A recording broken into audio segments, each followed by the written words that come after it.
On my 27th birthday, the room smelled like money.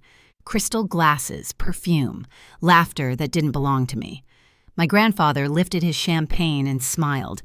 "How do you spend your $400,000 trust fund, Evelyn?" The world tilted.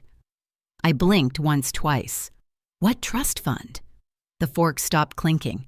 My mother's hand froze mid-gesture. My father's throat moved like he'd swallowed a stone. Then Grandpa turned calm as ever. Where did the money go? His question split the air open, and in that silence, under chandeliers and fake smiles, I realized this dinner wasn't a celebration. It was an execution.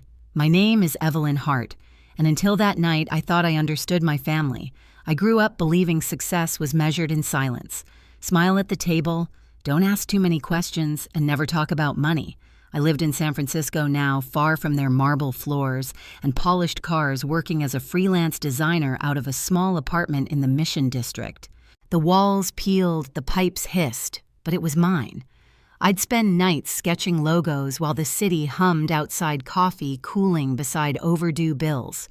My parents, James and Victoria, lived 20 minutes away in Marin County, 4 bedrooms, a pool, a Tesla for each. We talked, but never about real things. Calls began with "how's work" and ended before I could answer. The last time they'd surprised me was at my college graduation. I'd walked the stage holding $70,000 in student loans and a diploma I'd earned alone. They hugged me, handed me a wrapped box, and said, "We're so proud." Inside was a hardcover book, Financial Literacy for Young Adults. I smiled for the photos. That night, I cried over the sink, realizing they hadn't planned to help. Still, I kept my head down. I paid rent, skipped dinners, took every freelance job I could find. When friends posted vacation photos, I laughed it off. One day, I'd say. One day, I'd make enough to breathe. A week before my 27th birthday, my boss called me into his glass office. His face said everything before he spoke. "I'm sorry, Evelyn. We're downsizing." I boxed up my things, took the bus home, and sat on my couch with Madison, my roommate, my anchor, my only constant for 2 years. "Your parents will help, right?" she asked. I laughed, bitter and hollow. "They'll probably suggest a budgeting app." That night I called anyway. "Mom, I lost my job." "Oh, that's too bad, honey," she said, her keyboard clicking in the background. "But you'll figure it out. You always do." "I'm behind on rent, Mom. I don't know how." "Well, maybe this will teach you to save better. Anyway, we're making reservations for your birthday dinner, Atelier Cren, 7:30. Don't be late. Mom, that place is $300 a plate." She laughed. "Don't be cheap, Evelyn. It's your birthday. Dress nicely." The line went dead before I could say goodbye. I stared at my reflection in the dark TV screen, tired eyes, split ends, lipstick fading. $300 a plate, I whispered. "That's half my grocery budget." Madison looked up from the couch. "You don't have to go." "Yeah, I do. In my family, skipping dinner is worse than blasphemy." So I circled the date on the calendar the way people mark the day they'll face a firing squad. The week dragged toward my birthday like a slow leak. I tried to stay busy sending resumes, updating my portfolio, but rejection emails piled up faster than I could open them. My savings account dipped under 4 digits. Every noise from the hallway made me flinch, half expecting the landlord's knock. By Friday, I'd stopped sleeping. Madison found me at 2 a.m., still hunched over my laptop. "Eve, go to bed," she said softly. "I can't. If I stop, I'll think about it." "About what?" "That dinner. Them. Acting like everything's perfect while I'm falling apart." She squeezed my shoulder. "Then make it the last time they treat you like that." I didn't know what she meant yet, but those words stayed. Saturday came bright and sharp. I stood in front of my closet staring at the same 3 options. Jeans too faded, a blazer missing a button, and a black dress I'd bought 3 years ago for a job interview. I chose the dress. It still fit mostly. On the bus ride to the restaurant, I watched people through the window, tourists laughing, couples holding hands, a kid licking ice cream that dripped down his arm. I envied how simple their moments were. Atelier Cren shimmered with glass and gold. My parents were already seated when I arrived, my mother in a red silk dress, my father in his tailored navy suit. The table gleamed with wine glasses and silverware I couldn't name. "Happy birthday, sweetheart." Mom air-kissed me, her perfume so strong it made my eyes sting. Dad smiled. "You look tired. Rough week." "Lost my job," I said quietly. He nodded like I'd mentioned the weather. "Well, that happens. You'll bounce back." They launched into stories about their Europe trip, the new Tesla's autopilot feature, a renovation project for the guest bathroom. My words dissolved in the noise. I kept glancing at the door, counting the minutes. I was supposed to feel celebrated, but I felt like a prop in their perfect picture. Then the door opened. A ripple of surprise swept the room as my grandfather walked in. Robert Hart, silver-haired, tall, every step measured. The maitre d' nearly tripped, trying to escort him. My mother's smile faltered. "Dad, what are you doing here?" she asked, voice an octave too high. "Celebrating my granddaughter, of course." His eyes found mine.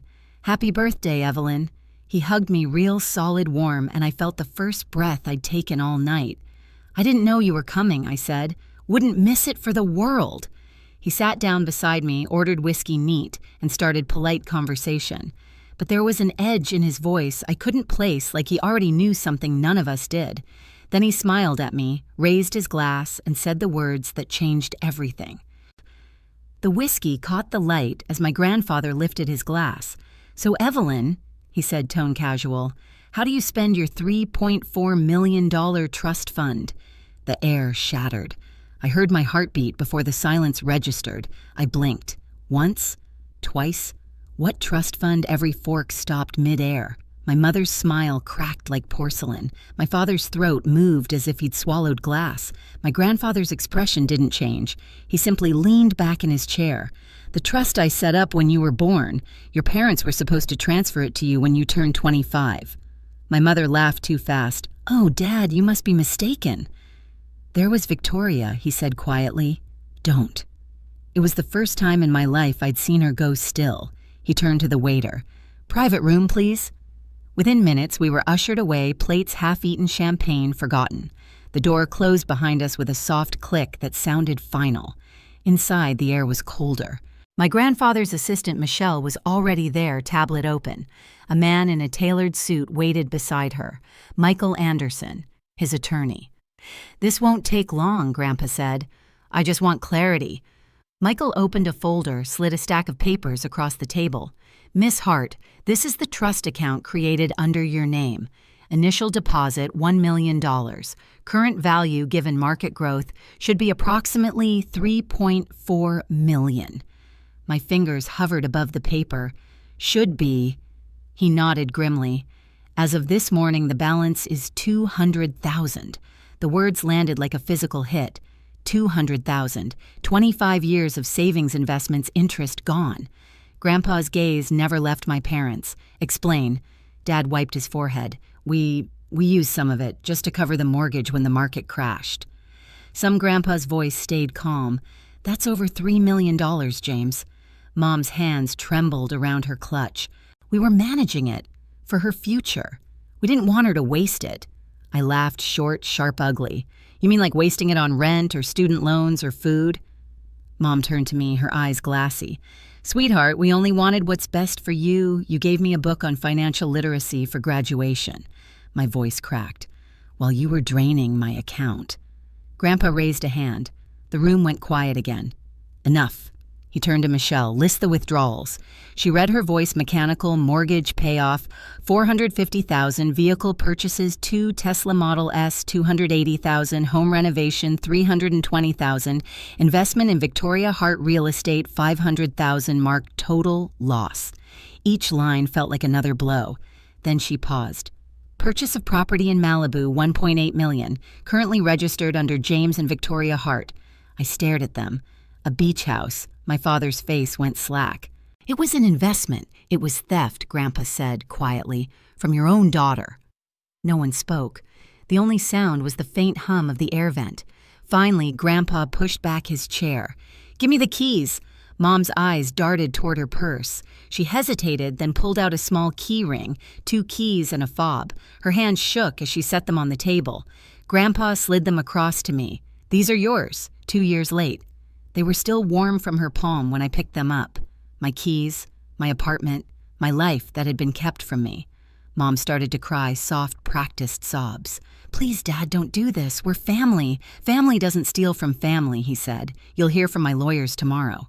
They left the room slowly as if gravity had doubled. The door closed and the air felt lighter but emptier. Grandpa turned to me. "Evelyn, I'll have a full audit done. They'll face legal consequences. But the decision to press charges, it's yours." I looked down at the keys, metal cold against my skin.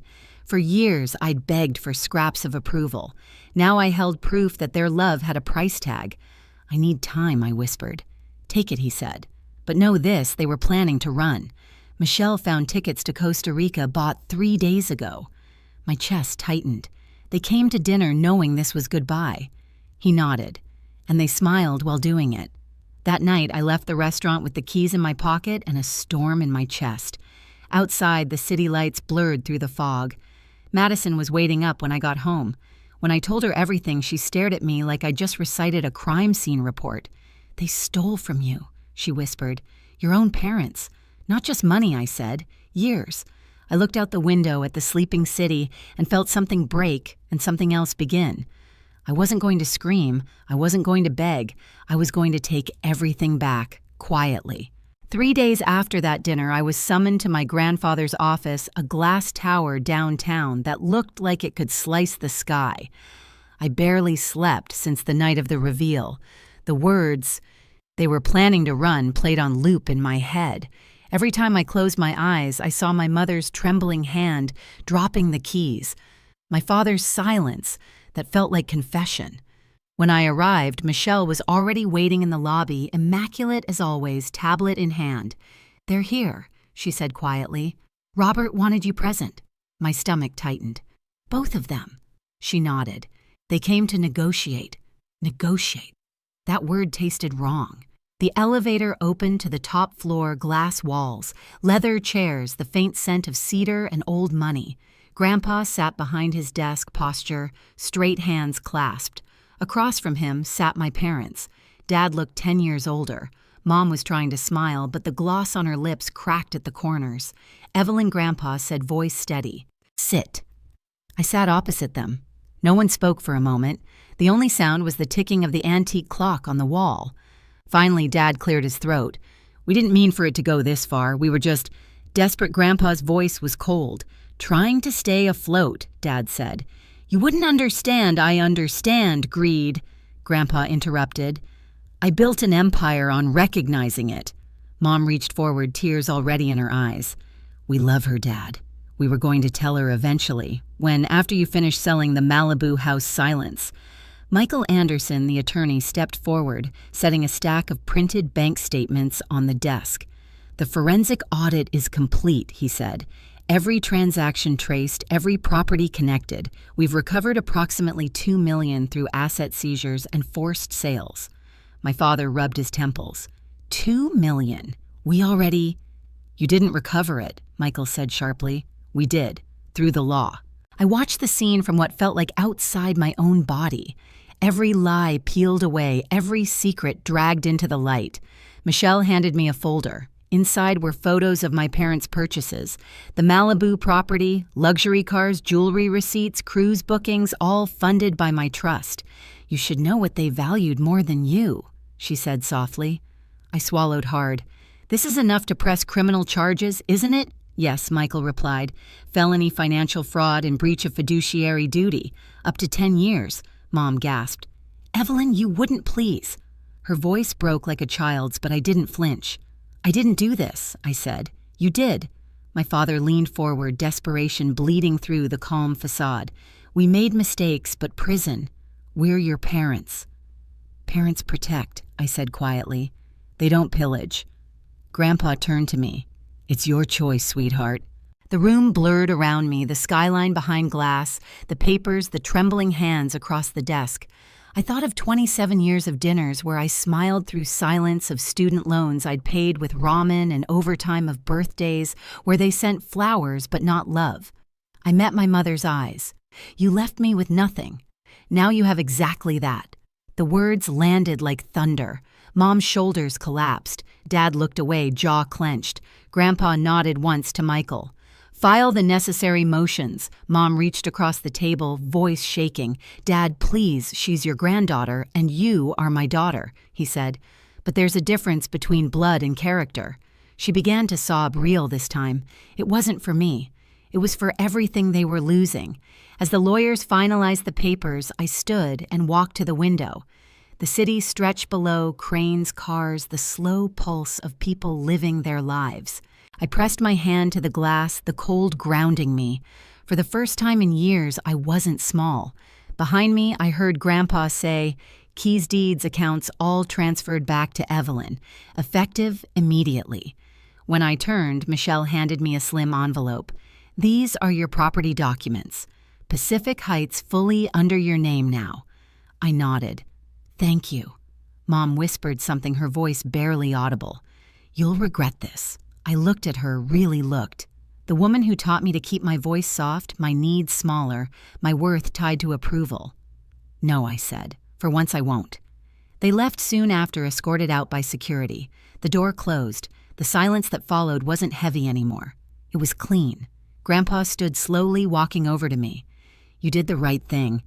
"I don't feel good," I admitted. "Justice rarely feels good," he said, "but it's necessary." He put a hand on my shoulder, firm and steady. "You're not alone anymore, Evelyn. You never were."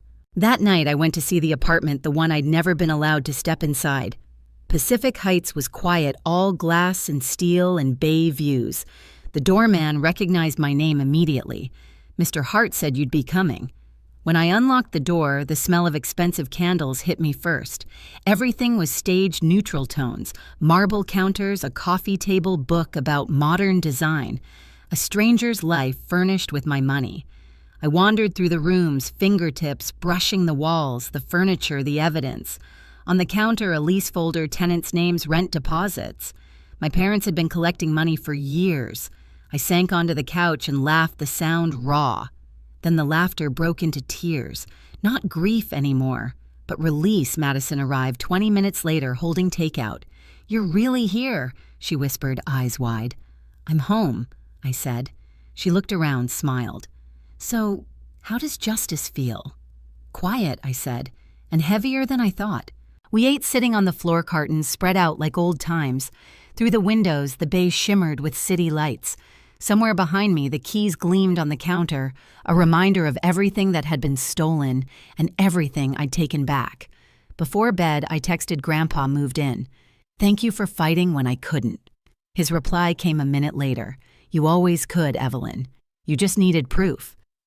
I stared at that message until the screen dimmed, proof of what they'd done and who I'd become. A month passed before I could sleep without waking in the middle of the night expecting another secret to surface. But the investigation moved quickly. My parents' assets, both Tesla's, the Malibu house, even the country club membership, were liquidated. The proceeds poured back into my account under my name where they should have always been. They moved into a roadside motel in Oakland. Grandpa told me in a quiet voice, "They're paying restitution. $500 a month." Court ordered. I didn't feel joy when he said it, just balance. I settled into the apartment in Pacific Heights. Each morning the fog rolled over the bay like breath. I'd sit on the balcony with coffee laptop open, freelancing again. Clients came, fast referrals from Grandpa's network startups that needed branding. For once I wasn't scrambling, I was building. Madison came over every weekend. We hung art, unpacked boxes, made the place ours. "You realize," she said once, laughing, "you could buy this whole building now." "I don't want to own more things," I said. "Just more peace." Weeks turned into months. My name was on everything now, bank accounts, titles, deeds. But it wasn't the money that settled me. It was the ownership of my life. One evening, Grandpa invited me to dinner. He looked frailer but lighter, as if some weight had lifted. "You did what I couldn't," he told me. "You drew a line." I smiled. "You taught me how." That night, driving home through the city, I passed the restaurant where it all began. Through the glass, people were laughing, toasting, unaware of how fast a family can fracture over greed. I didn't stop. Some chapters deserved to stay closed. Finally, I learned that blood doesn't always mean loyalty. My parents stole my future and called it love, but I took it back piece by piece, quietly, legally, completely. Now, when I look out over the bay, I don't see what I lost. I see what I rebuilt. If you've ever been betrayed by the people you trusted most, remember this: you can still start over stronger than before. And if stories like mine hit close to home, stay with me. The next one might sound uncomfortably familiar. Hit subscribe and don't look away.